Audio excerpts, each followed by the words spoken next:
প্রিয় দর্শক, জানিয়ে দেব আমাদের হাতে থাকা সর্বশেষ আপডেট বাংলা খবর। চ্যানেলটি সাবস্ক্রাইব করে আমাদের সাথেই থাকুন। ছাত্রদলকে রুখে দেবার ক্ষমতা কারও নেই, সভাপতি রাকিবুল ইসলাম। জুলাই গণ অভ্যুত্থানের বর্ষপূর্তি উপলক্ষে রাজধানীর শাহবাগে জাতীয়তাবাদী ছাত্রদলের সমাবেশ শুরু হয়েছে। আজ রোববার বেলা 2:30টার দিকে ছাত্রদলের কেন্দ্রীয় সভাপতি রাকিবুল ইসলামের বক্তব্যের মধ্য দিয়ে সমাবেশ শুরু হয়। তিনি বলেন, ছাত্রদলকে রুখে দেওয়ার ক্ষমতা বাংলাদেশে কারও নেই।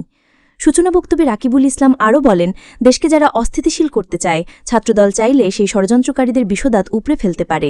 ছাত্রদলের সাংগঠনিক অভিভাবক তারেক রহমান যদি নির্দেশনা দেন, নেতাকর্মীরা সারা দেশ অবরোধ করে দিতে পারে।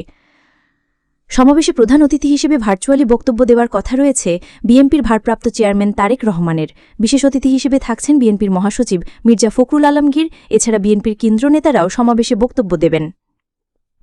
এরই মধ্যে সমাবেশ মঞ্চে রয়েছেন বিএনপির যুগ্ম মহাসচিব শহীদউদ্দিন চৌধুরী, প্রচার সম্পাদক সুলতান সালাউদ্দিন সহ কয়েকজন কেন্দ্রীয় নেতা।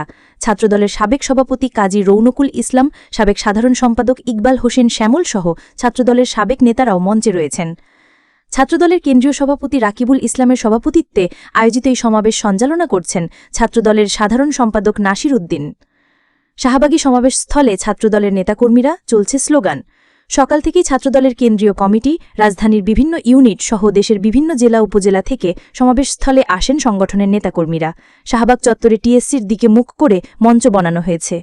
সংগঠনের নেতাকর্মীরা কপালে ও মাথায় জাতীয় ও দলীয় পতাকা বেঁধে ছাত্রদলের নাম ও লোগোযুক্ত ব্যান্ড পরে সমাবেশস্থলে এসেছেন। ছাত্রদল ও বিএনপির দলীয় পতাকা হাতেও অনেককে দেখা গেছে। সমাবেশস্থলে মা মাটি ডাকছে, তারেক রহমান আসছে, তারেক রহমানের বীরের বেশে আসবে ফিরে বাংলাদেশে, তারেক রহমানের ভয় নাই, রাজপথ ছাড়ি নাই ইত্যাদি স্লোগান দেন নেতাকর্মীরা। এদিকে জুলাই গণ অভ্যুত্থানের সব অপরাধের কেন্দ্রবিন্দু ছিলেন শেখ হাসিনা, চিফ প্রসিকিউটর। আন্তর্জাতিক অপরাধ ট্রাইব্যুনালের চিফ প্রসিকিউটর মোহাম্মদ তাজুল ইসলাম বলেছেন, জুলাই আগস্টের ছাত্র জনতার গণ অভ্যুত্থানে হত্যা ও নির্যাতন সহ যত অপরাধ হয়েছে, এসব অপরাধের কেন্দ্রবিন্দু বা নিউক্লিয়াস ছিলেন ক্ষমতাচ্যুত প্রধানমন্ত্রী, ভারতে পলাতক আওয়ামী লীগ প্রধান শেখ হাসিনা। রবিবার বিচারপতি গোলাম মুর্তুজা মজুমদারের নেতৃত্বাধীন ৩ সদস্যের আন্তর্জাতিক অপরাধ ট্রাইব্যুনাল 1-এ হাসিনার বিরুদ্ধে জুলাই অভ্যুত্থানের সময় সংঘটিত মানবতাবিরোধী অপরাধের মামলায় সূচনা বক্তব্যে তিনি একথা বলেন। আদালতে প্রথমে বক্তব্য উপস্থাপন করেন attorney general Mohammad Asaduzzaman. Chief prosecutor বলেন, জুলাই আন্দোলনের সময় সংঘটিত মানবতাবিরোধী অপরাধগুলোর একমাত্র উদ্দেশ্য ছিল শেখ হাসিনায় ক্ষমতা ধরে রাখা। তিনি ছিলেন এই সমস্ত অপরাধের কেন্দ্রবিন্দু বা নিউক্লিয়াস। অন্যান্য আসামিরা তার অধীনে থেকে বুঝতেন যে শেখ হাসিনার ক্ষমতায় থাকার উপরই তাদের নিরাপত্তা ও পুরস্কার নির্ভর করছে। তিনি বলেন, আজকের মামলাটির গত বছরের 16 আগস্ট তদন্ত শুরু হয়। 12 মে তদন্ত রিপোর্ট দাখিল করা হয়। 1 জুন অপরাধ আমলে গ্রহণ করা হয়। আনুষ্ঠানিক অভিযোগ গঠন করা হয় 10 জুলাই। আজকে মামলাটি সূচনা বক্তব্যের জন্য রয়েছে, সেটি উপস্থাপন করছি। এদিকে ইসি মেরুদণ্ডহীন প্রতিষ্ঠান নাসিরউদ্দিন পাটোয়ারি। জাতীয় নাগরিক পার্টির বা এনসিপির মুখ্য সমন্বয়ক নাসিরউদ্দিন পাটোয়ারি বলেছেন, তারা যতই নির্বাচন কমিশনের কার্যক্রম পর্যবেক্ষণ করছেন, ততই বুঝতে পারছেন এটি একটি মেরুদণ্ডহীন প্রতিষ্ঠান। আজ রবিবার দুপুরে রাজধানীর আগারগাঁও নির্বাচন কমিশন ভবনে প্রধান নির্বাচন কমিশনার বা সিইসি এএমএম নাসিরউদ্দিনের সঙ্গে সাক্ষাৎ করে এনসিপি-এর একটি প্রতিনিধি দল। পরে সাংবাদিকদের এই কথা বলেন দলটির মুখ্য সমন্বয়ক।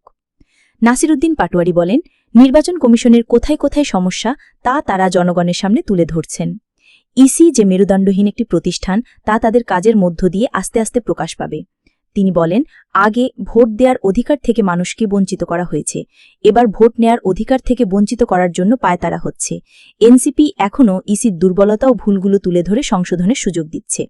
নাসিরউদ্দিন পাটোয়ারি বলেন, নির্বাচন কমিশন দেশকে গণতান্ত্রিক প্রক্রিয়ায় নিয়ে যাওয়ার জন্য একটি প্রতিষ্ঠান, কিন্তু তারা পর্যন্ত পর্যবেক্ষণে দেখেছেন এই প্রতিষ্ঠানের অধিকাংশ অঙ্গ জুড়ে সামরিক উর্দি পরা পোশাকে ও বাকিটুকু দলীয় পোশাকে আবৃত।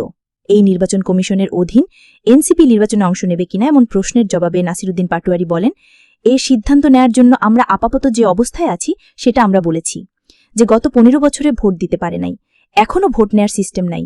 যদি আমি ভোটই নিতে না পারি, জনগণ যদি আমাকে ভোট দিতে আসে আর আমাকে যদি বাধাগ্রস্ত করা হয় ভোট নেয়ার জন্য, তো সেখানে যখন আমি বুঝব আমাকে ভোট নিতে দিবে না, সেখানে গত 15 বছরে তো অনেকে ভোটে অংশগ্রহণ করে নাই। যদি আমাকে ভোট না দিতে দেয় তারা, তাহলে আমি কেন অংশগ্রহণ করব? কিন্তু এই প্রক্রিয়াটা এখনো এন্ডিং প্রসেসে আসে নাই। নির্বাচন কমিশনকে সংশোধনের সুযোগ দেওয়া হচ্ছে উল্লেখ করে এনসিপির এই নেতা বলেন, নির্বাচন কমিশন যদি সামরিক উর্দি পরে, দলীয় উর্দি পরে তার মেরুদণ্ড বিকিয়ে দিতে চায় এবং ভোট না দিতে চায়, তাহলে ফাইনালি হয়তোবা এই সিদ্ধান্তে যেতে আমরা বাধ্য হব। এ সময় এনসিপির মুখ্য সংগঠক হাসনাত আবদুল্লাহ, যুগ্ম আহ্বায়ক খালেদ সাইফুল্লাহ ও যুগ্ম সদস্য সচিব জহিরুল ইসলাম উপস্থিত ছিলেন। জহিরুল ইসলাম সাংবাদিকদের বলেন, নিবন্ধনের আবেদনের পরিপ্রেক্ষিতে ইসির পক্ষ থেকে এনসিপিকে একটি চিঠি দেওয়া হয়েছিল। ইসির কিছু পর্যবেক্ষণ ছিল, সে পর্যবেক্ষণগুলোর আলোকে কিছু নতুন ডকুমেন্ট তারা আজ ইসির কাছে জমা দিয়েছেন।